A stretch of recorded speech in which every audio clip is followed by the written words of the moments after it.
Support के लिए तहे दिल से शुक्रिया। सुनते हो, आज एटीएम से 10,000 निकाल कर ले आना, राशन नहीं है घर में।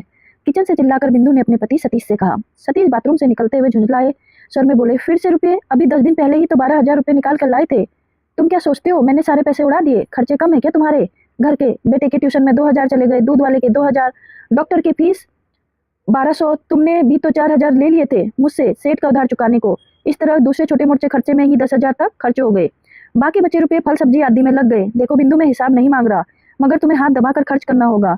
मैं कोई हर महीने 1,00,000-2,00,000 सैलरी पाने वाला बंदा तो हूँ नहीं। मकान किराए पर चढ़ाने का व्यवसाय है मेरा, जो आजकल मंदा चल रहा है। तुम बताओ कौन सा खर्च रोकूं? घर के खर्चे, राशन, दूध, बिजली, पानी, सब्जी, बच्चे की पढ़ाई, इन सब में तो खर्चे होने जरूरी है ना। फिर हर महीने कुछ न कुछ एक्स्ट्रा खर्च भी आते हैं ही रहते हैं। उस पर तुम 3-4 हजार तक की शराब भी गटक जाते हो। तो क्या शराब मैं अकेला पीता हूँ? तुम भी पीती ही हो ना? सतीश ने चिढ़कर कहा। मैं कभी कभार तुम्हारा साथ देने को पीती हूँ, पर तुम पीने के लिए जीते हो। खाना नहीं बना तो चलेगा, पर शराब जरूरी होनी चाहिए। फ्रिज में दूध नहीं तो चलेगा, मगर अलमीरा में दारू की बोतल ना हो तो हंगामा कर दोगे तुम।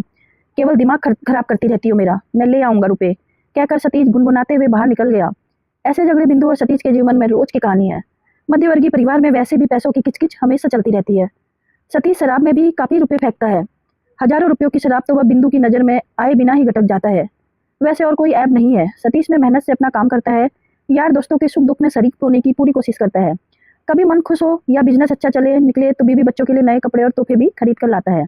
बस शराब के आगे बेबस हो जाता है। शराब सामने हो तो फिर कुछ भी नहीं दिखता। इस बीच देश में कोरोना के बढ़ते मामलों की वजह से लॉकडाउन हो गया।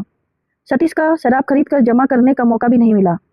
शराब की जो बोतलें अलमीरा में छिपा रखी थी, उनके सहारे 20-25 दिन तो निकल गए, मगर फिर सतीश को शराब की तलब लगने लगी।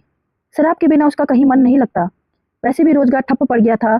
प्रॉपर्टी बिजनेस शून्य था। उसके पास मकान और ऑफिस तो था, पर नकदी की कमी थी। पैसे आ नहीं रहे थे। बैंक से निकाल कर किसी तरह घर का खर्चा चल रहा था। तीसरे लॉकडाउन के दौरान शराब बिकने की शुरुआत हुई तो सतीश खुश उठा। पहले दिन तो 2-3 घंटे लाइन में लगकर उसने अपने पास बचे रुपयों में से 400 बोतल शराब खरीद ली। शराब के चक्कर में उसे पुलिस की लाठियां भी खानी पड़ी। हजारों की भीड़ थी उस दिन। अगले दिन भी वह शराब लेना चाहता था।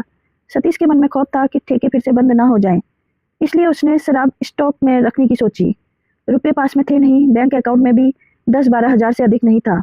इतने रुपये तो घर के राशन के लिए जरूरी था। सतीश अपनी बीबी के पास पहुंचा और प्यार से बोला, यार बिंदु, मुझे शराब खरीदनी है। तूने कुछ रुपए बचाए हैं तो दे दो, या फिर अपने गहनों का नाम सुनते ही बिंदु पुकार उठी। खबरदार, जो गहनों का नाम भी लिया। तुमने नहीं बनवाए हैं, मेरी माँ के दिए गहने हैं, और इन्हें दारू खरीदने के लिए नहीं दे सकती। जाओ गटर में जाकर लोटो या शराबी दोस्तों से भीख मांगो, मगर मेरे गहनों की तरफ देखना भी मत। बिंदु की बात सुनकर सतीश को भी गुस्सा आ गया। उसने बिंदु के बाल पकड़कर खींचते हुए कहा, कलमुही, मैंने प्यार से बोला कि कुछ रुपए या जेवर दे दे, तो तुम्हारे भेजे में आग लग गई। आग तो मैं तुम्हारे कलेजे में लगाती हूँ, ठहरो। कहती हुई बिंदु गई और एक बड़ी लाठी उठा लाई। खबरदार मेरे गहनों या पैसों को हाथ लगाया तो हाथ तोड़ दूंगी। तू हाथ तोड़ेगी मेरा? ठहर, अभी दिखाता हूँ मैं। सतीश ने लाठी छीन कर उसी को जमा दी। वह अपना आपा खो चुका था। चिकता हुआ उल्टी सुल्टी बातें बोलने लगा।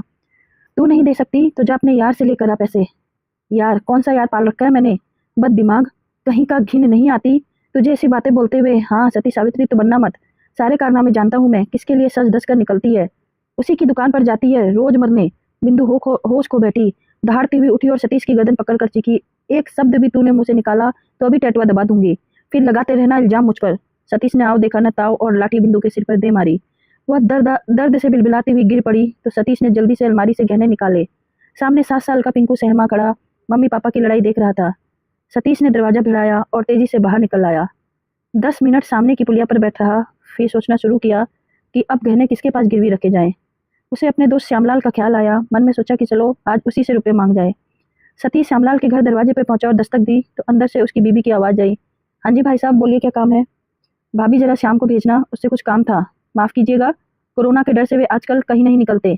वैसे भी अभी तो वे सो रहे हैं, उनकी तबीयत ठीक नहीं है। अच्छा, कहकर वह सतीश ने कदम पीछे कर लिए। श्यामलाल के अलावा सुरेश से भी उसकी अच्छी पट्टी थी।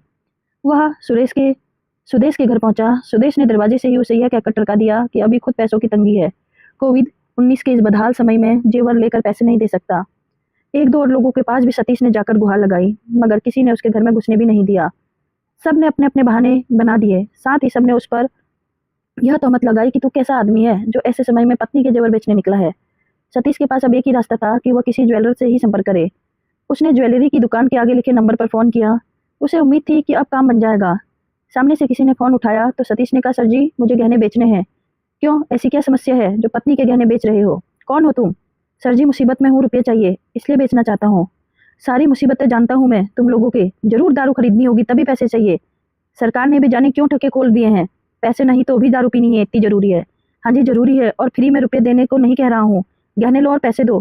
सतीश भी भड़क उठा, समझा क्या है तूने बेवकूफ? पूरा देश कोविड-19 से लड़ रहा है और तुझे अपनी तलब बुझानी है? जिंदगी में कुछ अच्छे काम भी करने चाहिए। कभी देख गरीबों के बच्चों को 2 रोटी के लिए तरस रहे हैं, दूसरों का भला करने के लिए रुपया मांगता तो तुरंत देता, पर तुझे तो। सतीश ने फोन काट दिया, इतना उपदेश सुनने से मूड में नहीं था। वह हताश होकर वापस घर की ओर लौट चला। कदम आगे नहीं बढ़ रहे थे, अपनी बेचारगी पर गुस्सा आ रहा था। इस महामारी ने जिंदगी बदल दी थी उसकी। वह घर पहुंचा तो देखा कि दरवाजा खुला है। अंदर बेटा एक कोने में बैठा रो रहा है और बिस्तर पर बिंदु बेसुध पड़ी है। उसके हाथों में नींद की गोलियों की डब्बी पड़ी थी। 2-4 गोलियां इधर उधर बिखरी हुई थी, बाकी गोलियां खाकर वह बेहोश हो गई थी। सतीश की काटो तो खून नहीं वाली स्थिति हो गई। उसने जल्दी से एम्बुलेंस वाले को फोन किया। बेटे को कमरे में बंद कर खुद बिंदु को गोद में उठाकर बाहर निकला। बिंदु को एम्बुलेंस में बैठाकर पास वाले अस्पताल में पहुंचा तो उसे एंट्री करने से भी रोक दिया। बताया गया कि अस्पताल कोविड-19 के लिए बुक है। सतीश ने दूसरे अस्पताल का रुख किया, वहां भी उसे रिसेप्शन से ही टरका दिया गया। बिंदु की हालत खराब होती जा रही थी। उस डर से कहीं बिंदु को कुछ हो ना जाए, वह पसीनों से तरबतर हो रहा था। 3-4 अस्पतालों के चक्कर लगाने पर भी जब कोई मदद नहीं मिली, वह हार कर वापस घर लौट आया। बिंदु को बेड पर लिटाकर वह खुद भी बगल में लुढ़क गया। रोता हुआ पिंकू भी आकर उससे लिपट गया। सतीश को ख्याल आया कि इतनी देर में पिंकू भूखा होगा। वह किचन से गया और ब्रेड गरम कर दूध के साथ पिंकू को दे दिया। खुद भी चाय पीकर सो गया। अगले दिन उसकी नींद देर से खुली।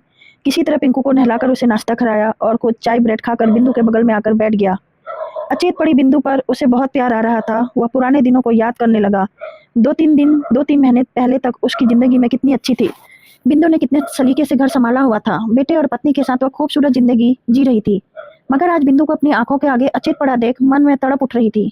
बिंदु की इस हालत का जिम्मेदार वह खुद था। दारू की लत में पड़कर उसने अपने सुखी संसार में आग लगा ली थी। कितना बेबस था वह, कितनी कोशिश की थी बिंदु की जान बचाई जा सके, मगर हर जगह से निराश हो वह बेइज्जत होकर लौटना पड़ा। कितनी दयनीय स्थिति हो गई थी उसकी। बिंदु का हाथ पकड़े हुए वह उसके सीने पर सिर रखकर सिसक सिसक कर रोने लगा। तभी उसे लगा जैसे बिंदु के शरीर में कोई हरकत हुई है। वह एकदम से उठ बैठा और बिंदु को आवाज देने लगा। बिंदु ने किसी तरह आंखें खोली और पानी कहकर फिर से आंखें बंद कर दी।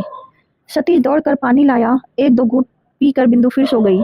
शाम तक सतीश बिंदु के बगल में यह सोचकर बैठा रहा कि शायद वह फिर से आंखें खोलेगी। शाम 5 बजे करीब बिंदु ने फिर से आंखें खोली। सतीश ने उसे तुरंत पानी पिलाया। अब वह थोड़ी बेहतर लग रही थी। सतीश उसके लिए संतरे और अनार का जूस बना लाया। बिंदु की स्थिति में और भी सुधार हुआ। वह किसी तरह उठकर बैठ गई, पिंकू को सीने से लगाकर रोने लगी। सतीश ने अलमीरा से दारू की बची हुई बोतलें निकाली और बिंदु के आगे ही उन बोतलों को बाहर फेंक दिया। फिर वह बिंदु को गले लगाकर रोता हुआ बोला, बिंदु मुझे मेरा खुशहाल परिवार चाहिए, दारू नहीं। बिंदु हौले से मुस्कुरा उठी।